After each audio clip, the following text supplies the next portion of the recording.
Greetings, fellow investors. The portfolio continues to reach new all-time highs, and today we're going to be talking about exactly what composes this $63,000 Fidelity portfolio. I think it's important for financial YouTubers to not only be transparent about all the gains that they always highlight, but also all of the potential losses and positions that are in the red as well.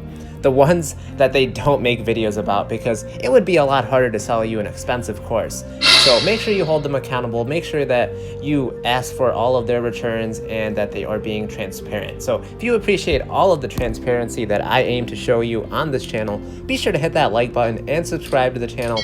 We don't sell you anything here. This is all free, so you can grow your mind, grow your wealth when we talk all things money. So it's actually been about 2 months since I last shared my holdings, and these videos aren't exactly my favorite to make. I'm always afraid that people are going to be lazy and just copy positions without doing the research. So don't be a lazy investor. Don't invest in something just because I'm invested in it. Do your own research, do your own due diligence, and good things will happen to you as well. The tough part about my portfolio is that I own about 50 different stocks and companies. It's a lot harder to do that one-on-one individual research and keep tabs on the day-to-day stuff that happens with the company. So basically, I treat my portfolio as basically a little mini index that tracks the stocks in the S&P 500 that I really like. But chances are, if you do great upfront research on a company like Union Pacific, it's probably not going to change much day to day. You're going to realize something is wrong if you don't hear their horns or get stuck behind them in traffic. So now that we got that prologue out of the way, let's see those positions for the first time ever on Fidelity. The way that this will work is that we'll actually start from the positions that I have the least amount of equity in and then work my way all the way to the top. So a lot of these smaller positions really just have maybe a few shares of them, really just trying out different things, and honestly probably could just sell these off and consolidate. But starting off here, we have the offshoot of the Pfizer stock here, so I'm probably just going to sell that in the coming weeks. Same thing with Iron Mountain. At this point, just waiting to get that last dividend and then just selling out. At a little bit of a loss with some of these positions, but again, they make up such a small percentage of my portfolio that it doesn't really matter. So going on here, we have Otter Tails. Also own one share of this utility energy company here. It was one of the very first stocks I ever bought, so I just hold on to them for more of a sentimental reason. NRZ, this is one that I'm just going to continue to hold here. They actually used to pay out a very large dividend, ridiculous dividend yield, about 13%, and then when C19 happened, they had to cut their dividend. So I knew it was a high risk, high reward situation at the time. So you can see I'm down 40%, but all the dividends that I've received from them, they've definitely helped offset some of that. Unfortunately, I don't think there's a way here on Fidelity for me to quickly show you all the dividends I've received, but it has been pretty substantial. Still isn't enough to cover this loss, but I'm just going to continue to hold them, and then one day they will be going back into the green. I do anticipate that. So a little high risk, high reward there. Same thing with DHT. This is a position I thought I could do a quick swing trade on back when the oil tanker stocks were really popular in the springtime. And then I just unfortunately bought at the all-time highs, and unfortunately have been left bag holding them for quite some time. But they, again, have paid substantial dividends, huge dividends for this particular company. And I'm just going to continue to hold them for the long run here. We'll eventually sell them, but not anytime soon. And then here's a stock we want to highlight here. This is actually a brand new position into the portfolio. Just bought them a few weeks ago. I made a video about how great I think Square is. This is one that I wish I had bought more shares at an earlier time. I bought one back in the spring of 2018 when I first started investing in my M1 finance portfolio, but that was such a small position, it's not even really relevant. But I'm going to continue to build up the Square position here on Fidelity. I currently own one share. I'm up a little bit on this one, but be sure to check out my video about Square, when I talk about all the highlights of this company. Jack Dorsey actually runs it. This is basically building an ecosystem in the payments, guys, whether that's for small businesses, using little chip readers to be able to process payments. I think Square is definitely the way the future is going. They also run Cash App. Then we got the SPHD. This is supposed to be a high dividend yield, low volatility ETF. So down a little bit on this position. This is a monthly paying ETF. Only own 6 shares of them. Then we got more just ancillary positions here in General Mills. I'm up pretty big on this position, 21% for relatively boring stock. Still funny, I eat a lot of cereal. Fruit Loops, Fruity Pebbles, Crave, Fruity Pebbles, Marshmallow, chocolate Cocoa Pebbles, peanut butter, Captain Crunch, and then Special K. But you would notice that none of those cereals I mentioned are General Mills. So unfortunately, can't seem to support my own companies when I go shopping. But for the time being, General Mills up 20%. They also pay a pretty solid dividend. FedEx, this is a stock I was down huge on in the past, but I'm now back up on this position. So it's crazy how much FedEx has recovered. I'm probably going to sell this position relatively soon just to do further consolidations. Moving on here, we have ExxonMobil, down pretty big on this position. I'm pretty sure anybody that holds these oil stocks is down for the year, down 32%. ExxonMobil actually won't lose its dividend aristocrats status despite not raising its dividend this year. And the reason for that is that in calendar year 20, they actually paid out more in dividends than calendar year 2019, because that first quarter of 2019, they only paid 82 cents per share. And then they raised it from 82 cents to 87 cents in May of that year, which they have now consistently been paying that 87-cent dividend. So really, they would have until the end of next year, and they would only have to raise it by a penny to keep that dividend aristocrat streak alive. So it's kind of a little loophole that Exxon has found here, that they can continue their streak without potentially putting their company into more debt here. So probably not going to be buying more oil, but I'm just going to continue to hold them and continue to collect dividends. So we got Verizon, relatively boring stock here, up 7%. And Procter & Gamble was trying to buy more. I had actually bought $100 more in equity in them, and then when I transferred from Robinhood to Fidelity, my fractional shares got sold. So you'll see that's a recurring theme as we go into this portfolio. Procter & Gamble up 47% on them. So you can see my tax lots when I bought them. It's a pretty cool feature here on Fidelity. You can see exactly when I bought, divvied up by the tranches here, so you can also see if it's a long position or short. So my furthest back one in April of 2018, I'm up 73% on a relatively boring company in Procter & Gamble that makes a lot of household products all around your house. All right, then we got Boeing. This is one I'm down huge on, 35%. Obviously, we all know why Boeing is down and all the issues they've had getting their 737 MAXs back to get approved to be actually flown again. And then Chubb here, back up on this position. So pretty nice that Fidelity alerts you when they'll be paying a dividend. 78 cents on January 8th of 2021, guys. We're almost in 2021, guys. It's been a long 2020. I think we're all ready to put it behind us and continue to enjoy this prosperity in 2021. So be sure to continue to hit that like button and subscribe to the channel if you're really liking this content as we continue to go into my portfolio here. So we got AT&T. This is a dividend aristocrat here, pays a gigantic dividend, around 7%. The stock really has just been continuing to free fall. Could be a chance for me to continue to get my cost basis lower. AT&T, because it's involved in the media industry, it owns a lot of media companies such as CNN. For those reasons, some would consider AT&T to be a sin stock. Then we got Shell here at 14 shares, $35.84 is what they're currently trading at.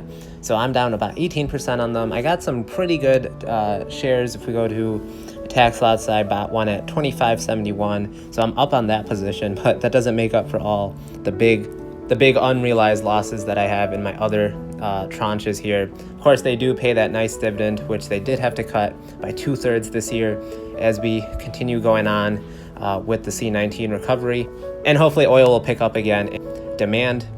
And then Pfizer, which has been on the news a lot here.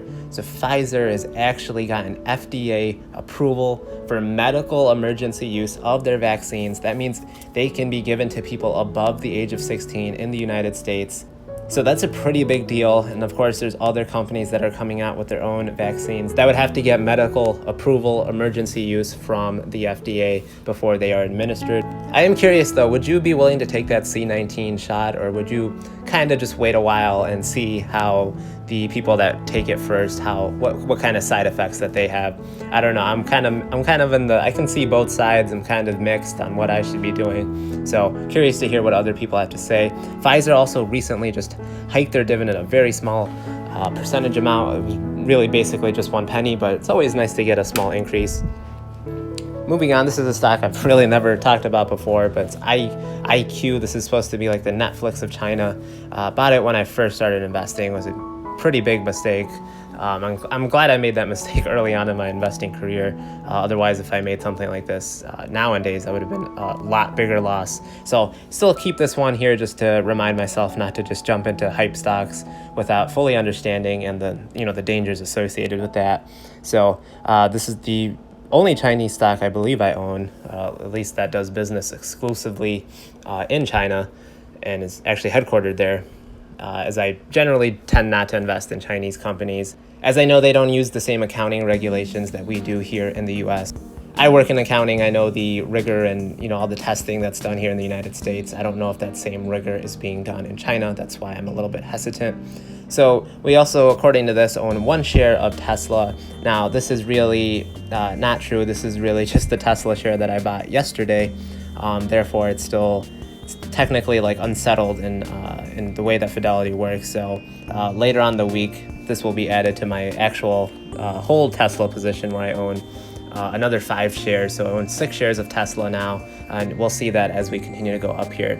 So this is another ETF that I've been buying a lot of here, and this is the Cathie Wood's ARK Invest. This is the ETF that tracks innovation. It specializes in disruptive technologies, and I'd really encourage you guys to check out the video that I made about ARK.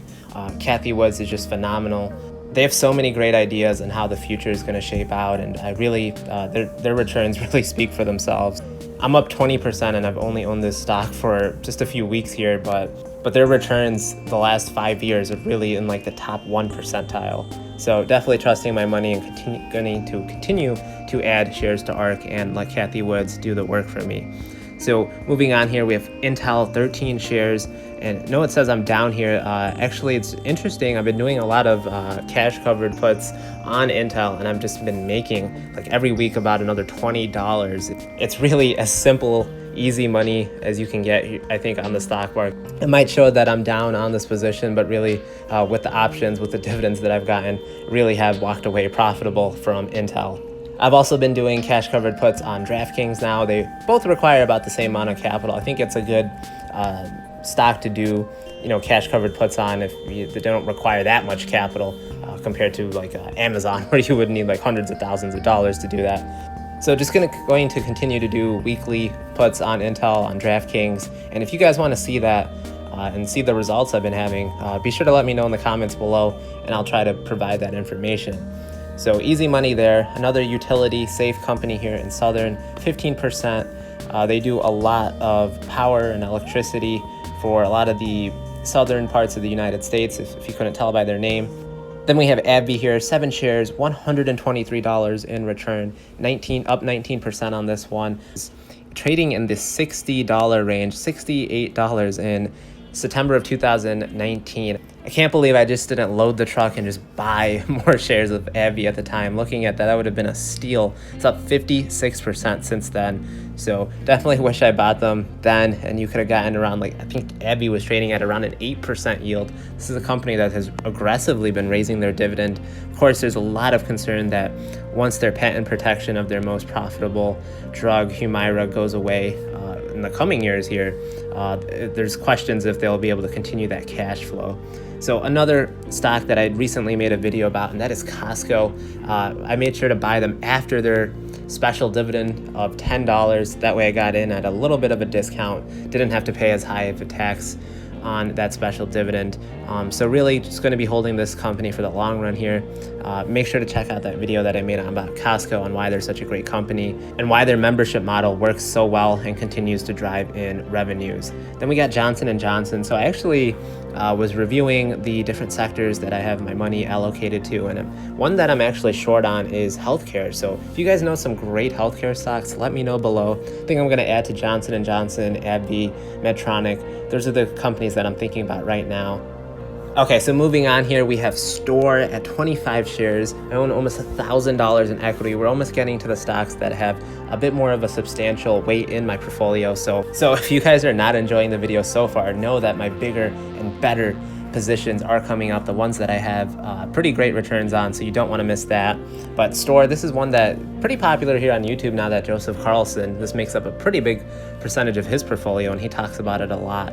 But I actually think I've been buying it even before he did. So I bought it first in the spring of 2018. I'm up 31% on that particular tranche. And then you can see here in the spring of 2020, it was actually trading at like $14. It's almost insane. I'm up over 100% on those particular shares. And yeah, I knew it was a great buying opportunity back then. I still think it's a great price even now, and we'll continue to dollar cost average into store a great REIT. And speaking of great REITs, we also have Reality Income. Just kidding, it's Real T Income. So this is a monthly paying dividend real estate stock. Almost own 1,000 shares of equity, so it's pretty nice that every month the stock is just going to continue to pay me. And I don't need to be doing any of that work that comes with being a landlord, maintenance, paying property taxes, screening tenants. So it's great to own a stock like that does it all for me. Then we got Prudential. This is another one that I bought at some really great times. You can see here up $215. And you can see some of my tax lots here. So I remember I first bought them, they were like $40 a share. So I'm up 81% on them. I remember just looking at their graph, it was insane. I've never seen a stock fall that quickly back when C19 first happened. You can see here in the past year, you can see that little huge dip back when C19 first started becoming mainstream. And I knew it was a great buying opportunity. Since then, they have been continuing to pay high dividend yields. So it's really a best of both worlds, both high dividend and high capital appreciation. So we got Disney. This is unfortunately a stock that had to cut their dividend. Obviously, tough for them with their amusement parks not being able to be open because of C19. They actually raised the price of their subscriptions. Been watching a lot of The Simpsons on there, the classic episodes. I have been profiting off of that. There's a Star Wars series that's apparently super popular. A lot of people have been talking about that on the Discords. But Disney, just going to continue to hold them. It's unfortunate that they don't pay that dividend, but maybe one day it will return. So Medtronic, another stock that doesn't get nearly the much of appreciation that it should here on YouTube.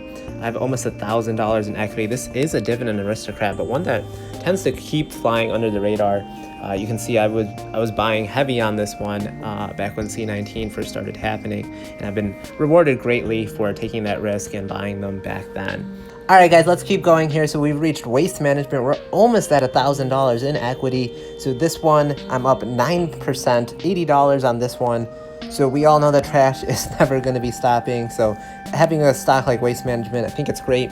Diversification in a sector that you probably don't invest in with your other companies. You can guarantee most of them are not associated with that. So then we got Coca-Cola. It's about as safe as you can get. Still down a little bit, Coke is in terms of their actual revenues. You know, people aren't going to sporting events or to bars where Coke would normally be sold, otherwise the soft drink that is. So Coca-Cola up on this position, bought it at some great times back in the spring, and being rewarded there, and then continue to get that dividend king that Coca-Cola is. Now Bank of America, getting even closer to 1,000 here. So again, solid banks like Bank of America and JP Morgan Chase, going to continue to hold them, hurting. Now we finally reached the stocks that have $1,000 of equity or more. This is where the big players are going to be coming in, guys. 17% return here on Pepsi. Basically everything I said about Coca-Cola, you can say the same thing about Pepsi. But Pepsi has even more diversification in its portfolio with more food brands as well. It's just more drinks overall, I feel like, Mountain Dew, Gatorade, Tropicana, orange juice, those are all Pepsi products. Then when we continue to move on here, we got Union Pacific, the stock that I mentioned at the beginning of this video. Again, continued solid dividend stock here, very safe. These railroad companies basically have a monopoly that's going to be almost impossible to disrupt here, at least railroad wise. So up 31% on them, $245, and going to continue to collect my dividends from them. Then we got the REIT that's over $1,100 in equity here in Medical Properties Trust. So they own a lot of hospitals and acute medical facilities around the United States as well as internationally as well in Europe. So they got hit pretty hard here, but they have benefited a lot from stimulus money, if we could ever get more of those passed, as well as European countries are a bit more socialized in terms of how the government and medical facilities work. So that's they got that going for them over there. All right, then we have McDonald's here at 6 shares, $1,200 in equity. I'm up almost $100 on them. And this is, again, every time I pass by McDonald's, the drive-through lines are always packed. And going to continue to hold on to this. They also do a little bit of real estate as well. Relatively safe, boring company, but as long as they're making money, that's what really matters. And we got Duke Energy, still got some great returns on this, especially after there was talks about them being acquired by NextEra Energy. So I'm not sure where that's going, but I know that that definitely helped the stock price, and I'm not complaining, though it does make it a lot harder to get bargain deals on Duke, but going to continue to hold on to them for the long term here. All right, and if you guys think that dividend investing is boring, well, take a look at this next stock, Honeywell. This particular company has been off the charts in 2020. So when somebody says you can't get rich off of a dividend stock, a well-established company, show them Honeywell. This company has returned more than a lot of growth stocks this year. You can see here, back when I made a video about how great of a company Honeywell was back in April of this year, you can see since then, the stock has climbed 58%, not including the great dividends that it's also paid along the way. So I think this really does show you that, not all dividend companies are super boring and don't give you those great returns. Some of the very best, like Honeywell, they find a way to do that for you. Very impressed with how Honeywell has been handling during the C19 times. Honeywell is a diversified industrial company, so somewhat similar to a 3M. They make a lot of fire alarm systems, thermostats, basically heating and cooling equipment. So basically things that you need to live day to day. So Honeywell is involved in that. And a lot of companies actually pay Honeywell to be able to use their brand on their goods or services. So a lot of companies see the value in that the Honeywell brand has, the integrity of it. So that just goes to show you that investing, it doesn't always have to be in these brand new SPACs or growth companies that just IPO'd last year. So another great company is Starbucks here, a little under $1,400 in equity. So Starbucks has 32,000 locations around the world. Its sales have declined heavily since C19 started, but it has tried its best to adapt with drive-thrus and curbside delivery. People are basically zombies for coffee. That addiction won't ever really stop, and it's not going to stop even if we're not out of our homes. So Starbucks is actually planning on adding over 2,000 locations next year. I bet you probably thought they were going to be closing 2,000 locations, but they're actually going to be continuing to expand. And to me, that doesn't sound like a company that's in trouble. So you can see I'm up $350 on them. Some of my tax lots, when I first started investing in them in 2018, some of those tranches, I'm now up over 100%. So definitely wish I had bought more back then, but hey, it's all a learning process, and hindsight is always 20/20. And then Equinix here, $1,300 in value. Another great data center REIT right here. Basically, a lot of the infrastructure, the servers that you use on your day-to-day work functions are being supported by Equinix, and having those data centers, keeping them safe and secure. It's obviously a huge security concern if somebody was able to breach and break into there. So Equinix, going to continue to hold on to them and collect dividends. And as well as 3M, this is a stock that actually, for as much as the stock market seems overvalued right now, 3M is really one of those that really more or less has been kind of trading sideways, back and forth, really for quite some time now, but still really holding on to them. Great dividend company, dividend king, and they have so many different patents and technology under this 3M brand. And then we got the global XQILD. This is the NASDAQ 100 covered calls ETF here. So basically, the people that manage this particular ETF, they do different options trading that's able to net them pretty big premiums. So you can actually see the different types of holdings that they own. So like companies like Apple, Microsoft, Amazon, that would cost you a lot of capital to be able to even do an options trade on them. So it's really nice. I can just put $20 toward a shared QILD, and in a way I'm getting an exposure and an opportunity to be able to do an options trade on Amazon that I otherwise would never have been able to do. So they return 10 to 12% a year in dividends. So really just buying them for that. Those are great returns in my opinion. And we're going to continue to try and get that closer to 100. We got JP Morgan, a great bank company here. So we got Jeremy from Financial Education, who just dumped like $700,000 into JP Morgan Chase. So, I mean, I think Jeremy's great and all, but what I have a huge question mark on is like, why didn't he just buy JP Morgan Chase when it was trading sideways literally almost this entire year? Instead, he decided to wait until it reached like this 120 mark. Like, was JP Morgan Chase not a great buy when it was $90?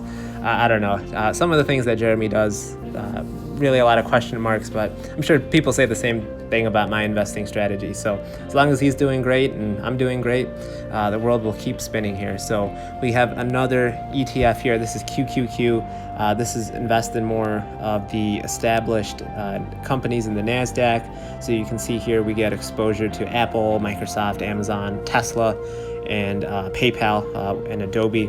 So great ETF here. This is one that I'm just going to continue to add to right now and get great exposure to tech, as well as some other smaller sectors as well. United Health here at 5 shares, $1,600 in equity, almost at that $2,000 mark. And I've had great returns on this one as well. Be sure to check out the videos I've done on them in the past. Then we have Applied Materials. This is another company that has slowly had an amazing 2020. So Applied Materials, this is a semiconductor manufacturing company. So if you think about all the electronics we use day to day, every day, those are basically filled with just circuits and chips, and there's no signs of that slowing down in the future. And in fact, in the future, we're only going to be using more of that. So for a company like AMAT, they provide the equipment that semiconductor companies need to make their products. So it doesn't matter which semiconductor company is the best, AMAT is still going to be able to profit. So very impressed with how this company has done this year. You can see I'm up pretty big on some of these positions, 110% on the one that I bought this past spring. So they also pay out a very small dividend, about 22 cents per share, which is just another cherry on top there. Then some of my favorite companies in Visa and MasterCard, up $335 on Visa, and then MasterCard, which actually recently announced a 10% dividend hike. So if getting these great capital returns weren't enough, they're going to give us that as well. So MasterCard and Visa affected a lot by people, not traveling as much, not taking those vacations, which they normally would have put on their credit cards. But still, both of these companies are in great financial health and shape, and they will recover and just continue to do well once C19 gets handled better here. Then we have Microsoft here at $2,559 of equity. I'm up almost $1,000 on this position. Microsoft, I think, is just a great company to own, to have as basically a pillar in your portfolio. So up 54% on them. I've just been buying them throughout the years. Bought them first in March of 2018, up 127% since then, and just continue to add in dollar cost average. So many different products and software that they sell. Basically every month you have to pay them, or every month, every year, you basically have to pay them to continue to use their top-notch products. And that's why I think Microsoft, if I had to choose one stock to always own, it would be Microsoft. After Microsoft, we have Tesla here at 6 shares. Remember, one of mine earlier Tesla shares is still unsettled here on Fidelity, but once that becomes settled, I'll show as 6 shares for equity around $3,600. I'm up $1,600 on Tesla. That's pretty insane because I have not owned them for that long. So I first bought them when they announced that they were having their stock split, and I recently just bought another share when they announced that they were going to be added to the S&P 500 at a later date in December. So that's really just passive income that's going to be going toward Tesla. I'm actually currently working on a video on all the other reasons why I love Tesla, and it's not just because they've been added to the S&P 500. It has to do with their autonomous driving, their $25,000 Tesla car, basically the whole shift we're doing as a society, as a world, toward more renewable energy, basically forcing people to now be driving electric cars, and Tesla is the premier electric car maker in the world right now, and I'm sure competitors will catch up, but a lot of great things happening with Tesla, solar roof as well. And of course, they're state-of-the-art gigafactories and manufacturing distribution centers. So Tesla, a great one to hold, I think, for the foreseeable future. Of course, they have a ridiculous valuation and PE ratio that's over 1,000. So I don't know. I don't know if it's exactly at the greatest price right now. As we move on to my second largest position, and that is 1 share of Amazon. And I know it says that I'm down on this position, but remember back when I owned Robinhood, I had fractional shares of Amazon, and I was up pretty decent on those. Unfortunately, when I transferred to Fidelity, they sold my fractional shares of Amazon, which is unfortunate because I almost had a full share. That's just a mistake on my part, but down on Amazon right now, but I can almost guarantee that won't last, and Amazon will just only continue to expand. There's really no way, unless they got broken up by the government. I can't see them being slowed down, and they will just continue to eat their competitors. Amazon Web Services, man, I think if there's any part of Amazon that gets broken up, it might be that one. But they're involved in just so many different sectors and industries across the board, and they're doing such a great job at it too. So Amazon, gonna continue to hold them and make sure that they're one of my top positions. And I actually forgot I bought another share of NVIDIA a few weeks ago. So NVIDIA is actually the true number 2 stock in my portfolio. I actually own $3,100 worth of equity in them. I'm up almost $1,000. If you don't know what NVIDIA does, I have made videos about them in the past, but they are basically a huge gaming company, basically making the GPUs for different graphics. They do a lot with artificial intelligence, data centers, so many different ways that NVIDIA is really just changing the world for the better. Really cool company, and I think this is one that's only going to continue to do well here for the foreseeable future. All right, and then when we get to the biggest position in my portfolio, that should be no surprise that is Apple at 33 shares after their stock split. I own $122.41 is right now is the current price, and I own $4,000 of equity. So it's the first stock in my portfolio to crack that $4,000 mark, up $2,000 on this position. So certainly I think this is one that everybody loves to have in their portfolio. It's often the biggest, and no different in mine as well. And of course, they paid out those solid dividends as well. So Apple unveiling those new headphones, and people just continue to buy Apple products, whether that's laptops, MacBooks, iPhone. Every year, it doesn't seem like people will not stop buying their products, and their services segment is also growing. So Apple, no surprise that they're the largest company in the world, just continuing to do great things for us here. So that's going to do it for the portfolio, guys. Also have $6,000 in cash, but basically my portfolio when I first started was almost exclusively dividend, and really it's only recently that I started adding more growth companies to it. So I think having a nice mix of both is really the way to go. I do appreciate you guys for sticking around for so long. Again, these are not my favorite videos to make, and if you guys have any requests on certain videos you might want to see, let me know as well in the comments below, and I'll interact with you guys there as well. Hope you guys are continuing to stay safe and collecting this money as I am.